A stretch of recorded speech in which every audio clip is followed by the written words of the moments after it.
Muito bem, meus caros, muito bem, muito boa tarde. Estamos aí já próximos das 14 horas, né? Bom, espero que vocês estejam aí todos realmente muito bem, tá? Olha, antes de começar, vocês podem ficar tranquilos, tá? Porque assim, eu encontrei o Morte em Veneza, tá? Do Thomas Mann. Quer dizer, se ele não estava aqui em casa, no lugarzinho dele, bom, só podia estar com duas pessoas, né? Que são as duas únicas pessoas para quem eu empresto livros. E ontem conversei com a primeira pessoa e nada, né? Ela me jurou aí com a mão no coração que o livro não estava com ela, né? Bom, aí depois eu passei o dia vasculhando aqui a biblioteca, né, com a ajuda do meu filho. E nada de achar o bendito do Morte em Veneza, né? Aí, no final do dia, né, mandei um WhatsApp para a segunda pessoa. Bom, e aí, graças a Deus, ele estava lá, guardadinho com ela, né? E logo vai estar aqui de volta, né, na casinha dele. Olha, alguns de vocês talvez até estranhem, né, esse meu cuidado com os livros. Talvez pode até parecer contraditório esse comportamento, né? Porque eu, na minha relação pessoal com os livros, tá? Olha, eu sou um destruidor, tá? Eu massacro os meus livros sem nenhuma piedade, né? Claro, não fico aí jogando eles em qualquer lugar, né? Não quero eles com manchas de gordura, de café, né? Ou coisas similares, né? Mas, para mim, o livro é um objeto feito para ser manuseado, para ser verdadeiramente lido, né? Então, o livro, para mim, não é um objeto de adoração, né? Não, o livro está a meu serviço. Então, eu dobro, eu grifo as palavras, as frases, eu obrigo a encadernação a ceder aos meus gestos, né?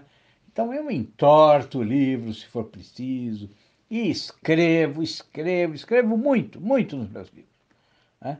Bom, e quando é um livro que eu estou analisando, um livro a respeito do qual eu vou escrever depois, bom, aí, aí ele vira um emaranhado de anotações a lápis, né? Eu vejo gente aí que lê livro como se usasse uma pinça, né? A pessoa nem respira direito quando está lendo. Mas, bom, é o estilo dela, né? Eu fui acostumado assim, quer dizer, eu preciso ser aí um pouco agressivo com eles, né? Por quê? Porque eles precisam se transformar num objeto pessoal, né? Quer dizer, quando eles saem da fábrica, bom, eles são de qualquer pessoa, né? Eles não têm nenhuma característica personalizada, né? Mas depois que eu compro um exemplar, bom, então ele precisa ter o meu toque, precisa ter a minha marca, né? Um dos meus sonhos, né, inclusive, é ter o meu ex-libris, né? Procurem a expressão aí na internet e vocês vão ver o que é. Eu sempre quis ter um ex-libris, sempre, tá? Uma marca, uma marca que represente a minha personalidade, né? E que eu possa aí colar em cada livro. Há muitos anos, uma amiga muito querida, ela me deu aí alguns ex-libris feitos por uma rede de papelarias na Inglaterra. Oh, e eles são bonitos, né? Mas assim, mas não tem personalidade, né? E um ex-libris precisa, principalmente, refletir a personalidade do dono do livro. Ele precisa ser como que um complemento do livro, né? Uma certidão que atesta que você é o proprietário. e que você não é qualquer proprietário, né? Mas é alguém que amou e usou aquele livro de acordo com os seus valores pessoais, de acordo com a sua maneira de ver a vida. Bom, vocês podem, é estranho, né? Esse tipo de amor pelos livros, né? Mas sabe o que acontece? Assim, eu nasci numa família em que os livros eram reverenciados, né? Então, assim, meu pai tinha uma biblioteca jurídica imensa, imensa, né? Assim, com clássicos jurídicos, com obras raras, né? E também, claro, todos os livros que ele usava no trabalho, porque ele era advogado, né? Bom, e também tinha uma bela coleção de dicionários, né? E tinha lá também algumas obras com tiragem limitadíssima, limitadíssima. Eram edições de colecionador mesmo, tá? Assim, eram edições, assim, inclusive numeradas, né? Uma dessas edições era o Lendas do Sul, do Simões Lopes Neto, né? Bom, foi nessa edição que eu conheci, que eu li pela primeira vez os textos que compõem lá o Lendas do Sul, né, do Simões Lopes Neto. Né? Assim, então assim, foi ali que pela primeira vez eu fui ler o Negrinho do Pastoreio, né, o Um Boitatá, né? Bom, e as lendas eram todas ilustradas, né? O volume era imenso e vinha dentro de uma caixa com as gravuras, né? De maneira que, para eu conseguir ler, eu precisava apoiar a caixa numa mesa, né? Bom, e as ilustrações eram incríveis, elas estão na minha memória até hoje, né? Não nítidas, mas assim, como sombras, né? Sombras do meu maravilhamento, porque eu penetrava naquelas histórias, né? Eu lia e relia, né? Bom, e de repente eu já estava ali, né? Estava ali perdido na escuridão sem olhos do Boitatá, né? Sofrendo com aquele menino criador de cavalos, né? Ou penetrando na caverna lá da Salamanca, né? Com o gaúcho Blau, né? Bom, e o estilo do Simões Lopes, né, Neto também me encantava, né? Também me encantava. Bom, me encanta até hoje, me encanta até hoje. É um dos meus escritores prediletos, né? Mas quando eu era menino, o encantamento era perfeito, né? Por quê? Porque eu me encantava com o ritmo, com a estrutura das frases, né? Sem saber como que o autor fazia aquilo, sem entender por que ele fazia aquilo e qual era o objetivo dele, né? Mas agora, quando eu leio, bom, agora o encantamento é mais que perfeito. Tá? Por quê? Porque agora eu sei. Né? Mas o fato de eu saber, né? O fato de eu entender a técnica do escritor, bom, só fez a minha admiração, o meu amor por aqueles textos crescer ainda mais. Né? Aliás, um dos ensaios que eu mais amei escrever, né, na minha revisão dos prosadores brasileiros, foi o dedicado ao Simões Lopes Neto. Né? O ensaio está lá no meu livro Esquecidos e Superestimados. Né? Bom, e claro que tinha de ser assim, não é claro? Por quê? Porque esse livro me acompanha desde a infância, desde a infância. Né? E como eu disse num outro áudio, faz alguns dias, quer dizer, o menino é o pai do homem. Né? O menino é o pai do homem. Né? Assim, a leitura é uma atividade incrível, incrível. Né? Você vai, você vai acrescentando com o passar dos anos, das décadas, você vai acrescentando camadas de emoção, camadas de memória, camadas de autoconhecimento, camadas de compreensão da realidade, da vida, né? a todos os livros que você relê, né? De maneira que aquele livro, bom, não é que ele te completa, né? Ou que você completa ele. Não, não é, né? Assim, na verdade, ele e você se transformam numa única pessoa, né? Quer dizer, quando você abre esse livro que te acompanha desde a sua infância, né? Você vê o livro, vê, mas você vê também a você mesmo. Quer dizer, a sua vida está ali. Parte da sua vida só tem sentido porque aquele livro vem te acompanhando desde sempre, né? E eu devo isso, em primeiro lugar, à biblioteca do meu pai, né? Quer dizer, foi ali, foi ali também que eu tive o meu primeiro contato com a Divina Comédia, né? Meu pai tinha uma edição bilíngue, encadernada, né, em couro preto. Eram 3 volumes imensos também, né, com as famosas ilustrações do Gustavo Doré, né? Meu Deus do céu, olha, como eu viajei naquelas gravuras, tá? Eu devo ter descido até o inferno aí milhares de vezes, né? Eu devo ter sonhado com aquelas aflições todas milhares de vezes, né? Bom, e depois quando eu comecei a ler, né? Bom, eu lia só uns pedacinhos, só uns versos, né? E não entendia muita coisa, né? Bom, e quando eu li as notas de rodapé, bom, aí que eu entendia menos ainda, né? Então eu me lembro que muitas vezes eu perguntava para o meu pai, né, o que queria dizer aquilo, né, o que estava acontecendo. E algumas vezes ele me explicava, né? E em outras vezes ele me dizia, olha, assim, se eu explicar isso para você agora, né, assim, você não vai entender, né? Tem coisas aqui nessa história que você precisa crescer para entender, né? Mas assim, o que você precisa saber é que essas pessoas, né, elas não foram honestas, elas não amaram os outros, né? E aí ele me dava assim um exemplo simples, tá? Um exemplo de todo dia, né? Para que eu compreendesse, né, o que era uma virtude, né?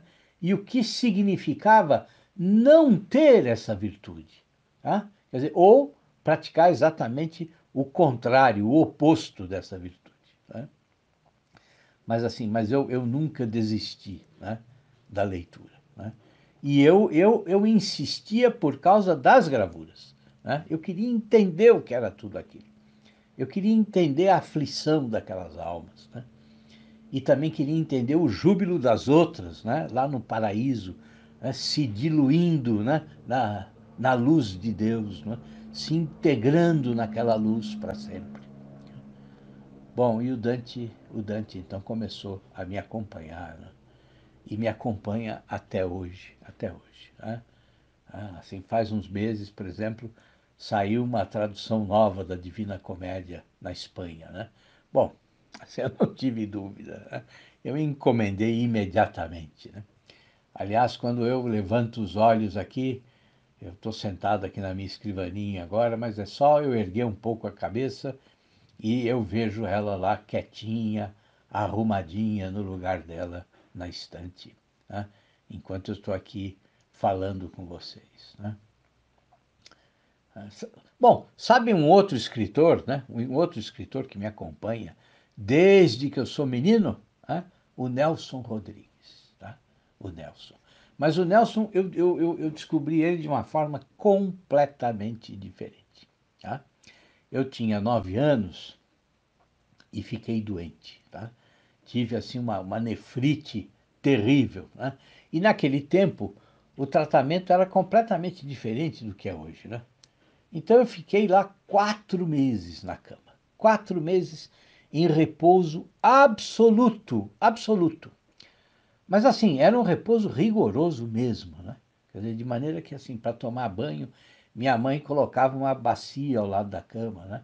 Uma daquelas bacias enormes que se usava para quarar a roupa, né? Você deixava a roupa branca nessas bacias, expostas ao sol, quarando, né?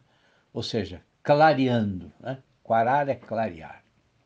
Enfim, ela colocava a bacia do lado da cama e me dava banho ali, porque eu não podia me movimentar. Eu conseguia, né? Mas a ordem do médico era repouso, repouso absoluto, né? Mas acontece que a gente morava num sobradinho, né? Num sobradinho, de maneira que, bom, chegou uma hora que ficou pesado para ela, né? Ter de subir e descer as escadas com jarras e jarras de água quente, né? Então, então me carregaram para baixo e eu passei a ficar num sofá que eles colocaram na copa, ali entre a sala e a cozinha. Bom, e foi ótimo, porque assim, agora eu podia acompanhar todo o movimento da casa, né? Quer dizer, não ficava isolado lá no meu quarto. Bom, e lá naquele sofá, então, eu fiquei 4 meses, completamente deitado, né? Sem poder comer nada com sal, tudo tinha que ser sem sal. E também não podia comer proteínas, né? Bom, então suspenderam a carne e os ovos, né? Então, assim, imagine, né? Imagine. Quer dizer, foi assim, eu me enchi de comer arroz de batata, né? E sem sal, né? Sem sal. Bom, mas aí eu já lia muito, né? Muito, né? Eu li todo o Júlio Verne, li o Monteiro Lobato, li um monte de outras coisas, né? Revistas em quadrinhos. Bom, mas a minha maior descoberta foi o Nelson Rodrigues. Porque naquele tempo não se assistia muita televisão na minha casa, né? Mas se ouvia rádio, né? E as rádios tinham as suas novelas, tá? Quer dizer, eu não me lembro qual era a estação de rádio, né?